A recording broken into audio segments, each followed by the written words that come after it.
In this week's In-Ear Insights, let's talk about B2B influencer marketing. So influencer marketing has been a hot thing since social media really came about. Although the idea of people being influential and influencing decisions is as old as time itself. B2B marketing has typically been a little further behind than B2C marketing on influencers. Obviously, you have people like, Kardashians hawking whatever random, consumer goods that they've been asked to do. But B2B marketing is also seeing this become more prominent. Once just the domain of analysts like Gartner and Forrester and the Forrester Wave and stuff and G2 crowd, now individuals are participating as strong influencers in B2B influencer marketing. So Katie, as the CEO of a B2B company and as someone who is involved in the influencer marketing space and the social media space and things, what is B2B influencer marketing to you? To me, it's an endorsement. It's so, let's say, Chris, you and I didn't work together, but if you said, you know what, this company that Katie has, they know what they're doing, I would work with them. That is you as a B2B marketer using your influence to endorse my thing because of the reputation that you've built, because of the following that you have. You would be considered a B2B influencer in the analytics and data science and digital marketing space. And so people hearing the things that you can get behind make you an influencer, and therefore people trust your judgment. And so it's, I think B2B influencer marketing is a little different from B2C in the sense that, like, sometimes the products, the services are not as immediately tangible. And so if you think about companies like IBM that sell big enterprise software, then an influencer for a company like IBM is going to look very different than someone who's endorsing a pair of earrings that you can immediately just buy off the shelf. One of the things that we used to say back in our public relations day was that influencers do the same thing as PR in a lot of ways, right? They derive two fundamental factors, awareness and trust. And in B2C, you see influencers really doing a lot of the awareness side of things, right? Like, hey, here's this new product. When you watch Google Foods on YouTube and he's like, hey, check out, Raid Shadow Legends or whatever, video game is being hawked. It's building that awareness. And it seems like, based on what you've said, with B2B marketing, it's less about it. There's still an awareness play to some degree, but there's much more of that trust factor of, hey, this company is reputable, or hey, this company is not. I think it's because of the nature of how B2B sales works. And so B2C, business to consumer, it can be very transactional. Whereas B2B, business to business, it can be transactional, but the thing you're selling might not be completely tangible. And so you need to think about how you're using an influencer and what they're actually doing. So they could be driving awareness for your brand, and that's still a really good use of an influencer. But what are they driving awareness for? What are they actually talking about? What are they doing? Are they partnering with you in the sense of, like, Chris, you partner with IBM and talk about IBM services, and people, know you and they know the type of work that you do. So therefore they're like, oh, maybe I should go look at IBM. Maybe I should go see what they're up to. And so you're driving awareness, but you're also driving that trust. But it's not immediately transactional. As a B2B buyer, because you are, Mhm. you make decisions about who Trust Insights does business with, how do influencers play a role in your decision-making process? I find working with influencers to be less of a formal thing. I honestly, I treat it almost like a trusted network and word of mouth. And so if, my good friend Ginny Dietrich says, hey, I tried out this piece of software and I really like it, I think you should try it. I trust her judgment because I know the type of due diligence she does with these things. And so I am more likely to also try this piece of software. Or if someone like, Anne Handley partners with the Marketing AI Institute. People are going to be like, oh, well, she's not an AI person, but she's partnering with them. Maybe I should sit up and pay attention to what Paul Rotzer is doing with his institute because Anne's, decided to work with them. And so I see B2B influencers as more of like friends sharing recommendations versus these celebrities in the B2C space that you've maybe never met. So if I'm a marketer and I want to use influencer marketing in B2B somehow, where do I start? What should I be thinking about? Do I just go and find who's popular? I mean, you can. It's probably the worst way to approach it. Um, you know, I think I would be remiss if I didn't take the opportunity to bring up the 5 Ps to start with. Purpose. What is the reason that you're bringing on an influencer? What question are you answering? What problem are you solving by bringing on an influencer to your marketing campaign? And so for us, if we were to say, you know what, maybe influencers are the way to go, they're really going to drive awareness, they're really going to drive trust. We need to first figure out, like, what is that person doing? And then we can start to figure out, is there anyone who makes sense who would fit that role? Okay. And then what about the rest of the P's when it comes to influencer marketing? Because yeah, we know, for example, for our company, awareness is a big part of our strategic plan for this year. Mm-hmm. How do we do the people, the process, and the platform for that? So with the people, I sort of see there's 2 roles there. So one is the person who is managing the influencer, and that's either myself or you, Chris. And then the other is the actual influencer once we get to the point of selecting who that person is. And so that's managing that relationship. The process is, what is that influencer actually doing? How are they sharing information about Trust Insights? Where does that information go? And then the platform is, how is that information being disseminated? And then also, what platforms are we using to measure that they're doing what they need to do? And then performance is, did they help us? Did they hurt us? Is our reputation better? Did we drive awareness?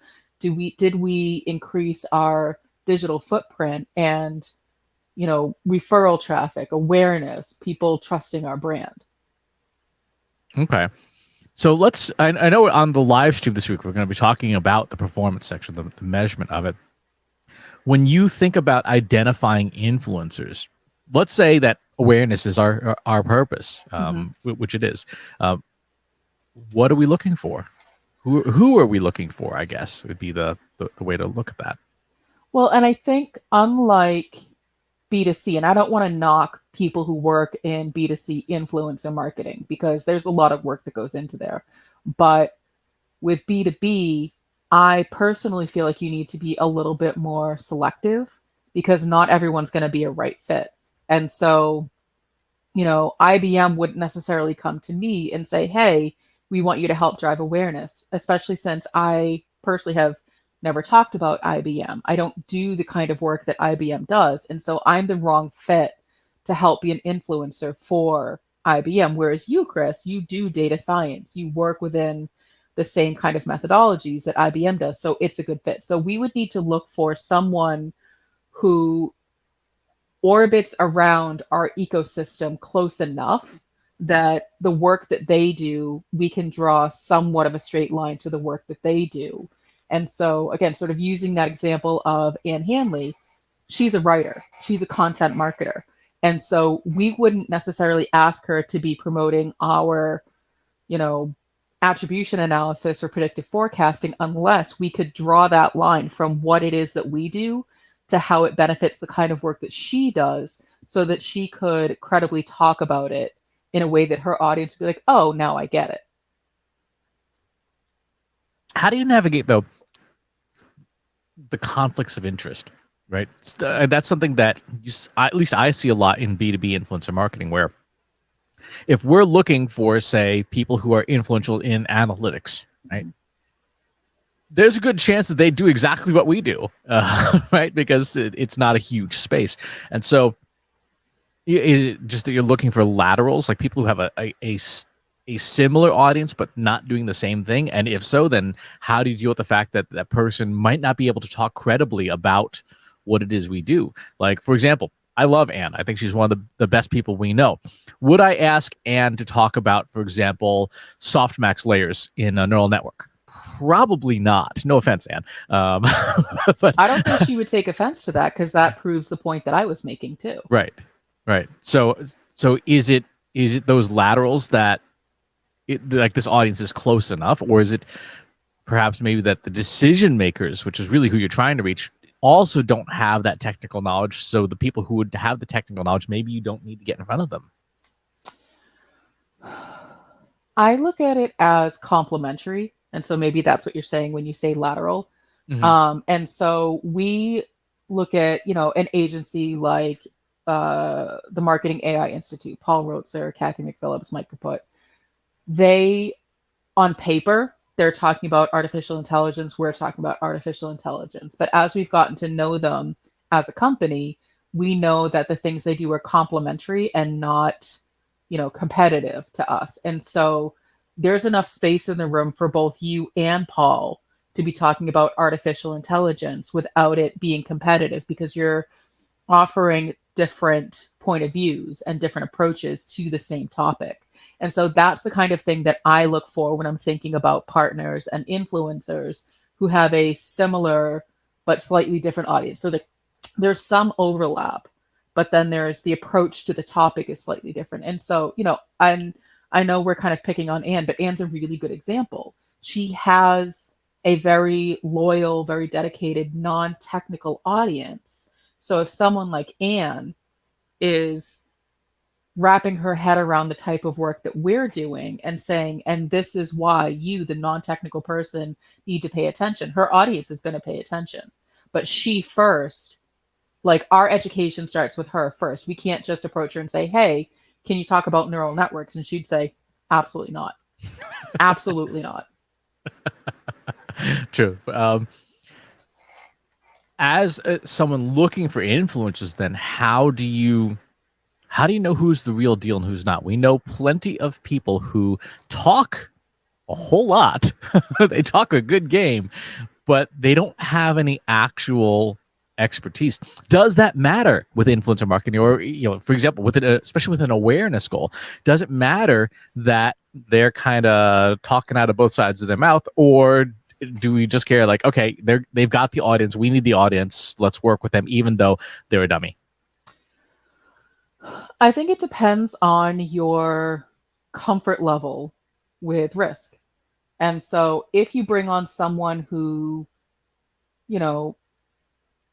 you're admittedly saying, talks out of both sides of their mouth, but they have a great audience, you are taking the risk that the credibility that you've built for your business could be damaged by their lack of credibility. But if you're okay with that and you just want the numbers, that's your decision. So it comes down to what you're comfortable with. For us, I would never do that, because you know me, I'm very risk averse. And so I would be looking for someone who knows what they're talking about. And so you were actually telling me, you gave me this example a few weeks back, that there's a new marketing and AI type conference, and they were looking for speakers who've been talking about artificial intelligence longer than just the past 12 months.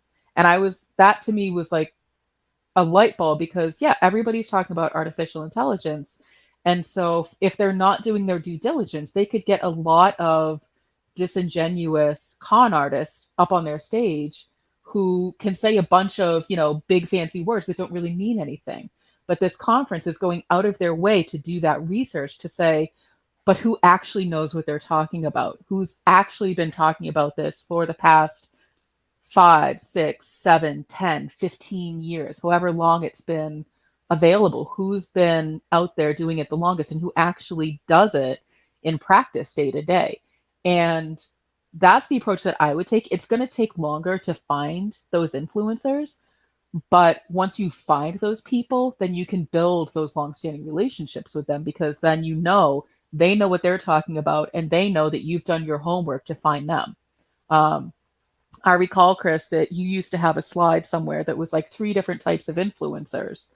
And so there was the people who were not as well known, who were going to be less expensive, but when they had something to say, people like would sit up and pay attention. Then there's sort of that middle of the road. They might do the speaking circuit. Maybe they know a little bit about a lot of things, so they're not truly the expert, but people know them. They know their reputation. And then you have the people who are like the big broadcasters who've been they have the network, they have the audience. They'll pretty much sell anything, ice to an Eskimo. Yeah, exactly. It was we used to call them broadcasters, mayors, and I forgot we had a clever name for the third category, but yeah, the reclusive sort of true experts who are the ones we would say these are the E.F. Huttons of the world. When they referencing the 1980s commercial, when E.F. Hutton speaks, everyone listens. The mayors are especially important in B2B marketing. So let's say, Katie, you wanted to talk to somebody, say, at Citrix Systems, as an example. A mayor is the kind of influencer where you would say, hey, I need an intro to Paul Dobson at Cloud Software Group. Who can you get me in touch with him? Even if that person isn't huge on social media, if they have the relationship, they can do that introduction, and it's super valuable in B2B marketing, and it's something that is very hard to measure. And then, of course, the loudmouths. One of the things that's challenging, particularly with B2B, because there is a fair amount of expertise required for a lot of areas, is the difference between experience and expertise. Right? There are a lot of people who can everyone can very credibly talk about their experience. Right? I've had this experience. This is my experience with this software or this thing. But fewer people have the expertise to talk about that software. If you're talking about accounting software, we all have experience with accounting.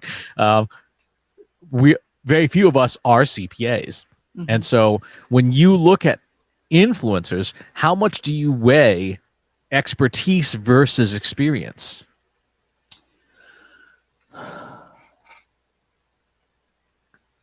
It really depends on the question you're trying to answer. And so, if I'm looking for someone, to use that example of accounting software, if I'm looking for someone to speak to their experience with accounting software as a real end user, then I'm just looking for experience, not expertise. Versus if I'm looking to, get on the big keynote stage at the QuickBooks conference, then obviously I want someone who's an expert and knows the system in and out. So it really depends on the question I'm trying to answer by using an influencer. You said something as you were talking about the three different kinds that I wanted to hit upon, and that was, the social media reach. And so I think that is a big misconception with how you should go about deciding if this person is an influencer or not. And so, for example, Chris, you and I have a very different number of followers and connections on social media just because we have been doing it for different amounts of time. We use social media different, but that doesn't necessarily mean that I would not be well suited to be an influencer for certain things because of my social media presence. A smaller network might mean it's a more focused, more targeted network, whereas a larger network, and I don't mean to pick on you, might just be a more broad speaking into the ether.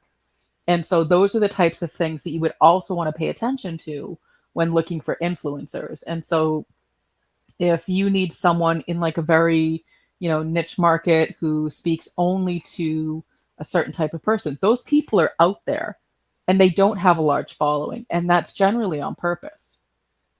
Oh, totally. That was something that we talked about at the SAP and Analytica summit not too a few weeks ago, where especially in B2B, social media is probably not a great indicator of influence, right? If you work in medicine, archive.org, which is the bioarchive, the papers, the academic paper repositories, that's where your influencers are, right? These are the people who are writing real academic studies. If you're in like pharma, for example, that's where you're going to find your influencers. If you're in law, your influencers are in LexisNexis, right?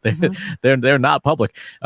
Even if you're in software, the people, you may look at somebody and say, okay, well, they have 22 followers on Twitter. Yeah, but they're also Gartner's lead analyst on, this particular type of cloud software. So those 22 followers don't matter. The fact that this person can make or break your company by putting you in the Gartner Magic Quadrant is important. And one of the challenges that we see with the influencer marketing space overall, particularly in B2B, is there's not a lot of software that can dig into all those proprietary systems because they're proprietary. Like if you need a LexisNexis subscription to even be able to see the data in there, much less be able to analyze it and say, oh, this person knows litigation. Let's get that person to help represent our firm. Mm-hmm. Makes me wish I still had my credentials from when I got my paralegal degree. I could probably dig them out from somewhere. I was saying, I'm sure you can go dig them up or just pay the company an exorbitant amount of money. Well, there's always that route. Exactly. What strikes me, and I feel like this might be a different conversation, is there's a difference between having influence and then being an influencer. And so someone who has influence, they are a decision maker, they're a trendsetter, they're to use the term, a taste maker. So someone who's making these decisions without necessarily saying, and everybody needs to follow what I'm doing. They're just sort of doing the thing. And because of their reputation, because of the decisions they've previously made, their historical, good track record, people see them as someone who has influence versus an influencer who's trying to get you to pay attention to what they're doing. Bringing on a Kardashian, for example, is an influencer versus, someone who's not paying attention, like an Anna Wintour, who's just doing the influencing, if that makes sense. It does make sense. And so particularly in the context of B2B influencer marketing, then, to your point, a lot of the times the sales process in B2B is, committee-based, RFPs, all that wonderful fun stuff. And you have to make the short list that the intern puts together of the top 20 companies in space. We got to be in the Magic Quadrant or the Forrester Wave or the G2 crowd, whatever. Mm-hmm. In that context of the B2B buying process, then, where do you see influencers, or where do you see exertion of influence being most helpful, right? Is it, and then who is it that are you influencing? One of the things that we have seen a lot in B2B marketing in the last 10 years is the account-based marketing, the idea that you're not targeting a specific person at a company. You're trying to target the company as a whole because, the junior account coordinator at the bottom of the firm is the one putting together the short list. And if they don't know who you are, you don't make the short list, even if the CEO knows who you are, because there's a very codified RFP process. So how do you think about the exertion of influence in that B2B marketing context? Well, I think, that's exactly it. And so the person who's influential isn't necessarily the person who's, you're going out there to get the influencer. And so there are two different topics. And so in that example, the person you want to influence, the person you want to sit up and pay attention is the person who's making that short list. And so that means that you need to have, a really good brand awareness, a really good digital footprint. You need to have, worked with the Gartner Magic Quadrant. You need to make sure that your company is credible and has a good reputation so that you can be found for the thing you want to be found for, so that when they're making the short list, you show up on it. That may use some assistance from an influencer, but the influencer isn't necessarily who's going to get you on, the Gartner Magic Quadrant. Because let's say, again, just to pick on Anne, like let's say Anne's giving us an endorsement. She's saying Trust Insight is great. They do amazing work. That's not necessarily going to get us onto the Magic Quadrant to then get us onto a short list. Right. And I feel like the third dimension here is something that you talked about earlier, which is risk, right? B2B sales is very much a risk mitigation process, because especially for the stuff when you get into enterprise level software, you're talking $50 million projects. You don't want to have an albatross around your neck as being the guy who chose this vendor instead of this vendor, and 3 years and $150 million later, you still have nothing to show for it. So a big part of that influencer marketing is that helping that mitigation of risk to say, like, yes, this is a safe purchase. Like, you will not lose your job if you choose this vendor. And yet, I don't necessarily know that people consciously think about that. Do you think about that when you're reading the opinions of influential folks about, products and services that we're going to buy as a company? I do. I do. But that's because, again, I am very risk averse and I don't trust anybody. I think everybody's a scam artist. No, I'm just kidding. Only like 90% true. No, but it's at the end of the day, at least for me, and this is my own personal, way of working, is I will take a look at the opinions of other people. I would take them into account. But, at the end of the day, if we're spending our hard-earned money, I want to be accountable for my own decisions and not say, well, this guy over here, he told me it was the right decision, so I just blindly made it. I feel like that, at least for me, that's the wrong way to approach business, but it is helpful to at least see what other people have tried and what other people have endorsed. But I have to take into account they're not necessarily making the same exact decision that I'm needing to make. So I have to take their opinions with a grain of salt. But again, that's just one person. That's one person, but I think, again, we've certainly had plenty of discussions on our side of the table as a vendor, trying to overcome resistance to a sale because people are risk averse. Like, I don't know if this is a good idea or not. So an influencer may be helpful there to help overcome that resistance, to say, like, yeah, this is something that everybody else except you is doing, and they're all succeeding more than you are. So you should probably do this thing too.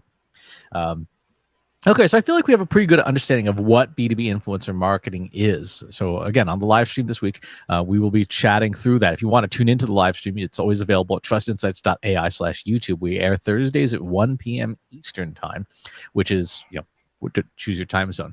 If you've got stories that you want to share or perspectives on influencer marketing, pop on by our free Slack group. Go to trustinsights.ai/analytics for marketers, where over 3,000 other marketers are asking and answering each other's questions every single day. And wherever it is you watch or listen to the show, if there's a channel you would rather have it on instead, go to trustinsights.ai/TI podcast. We are on most major channels. Thanks for tuning in, and we'll talk to you next time.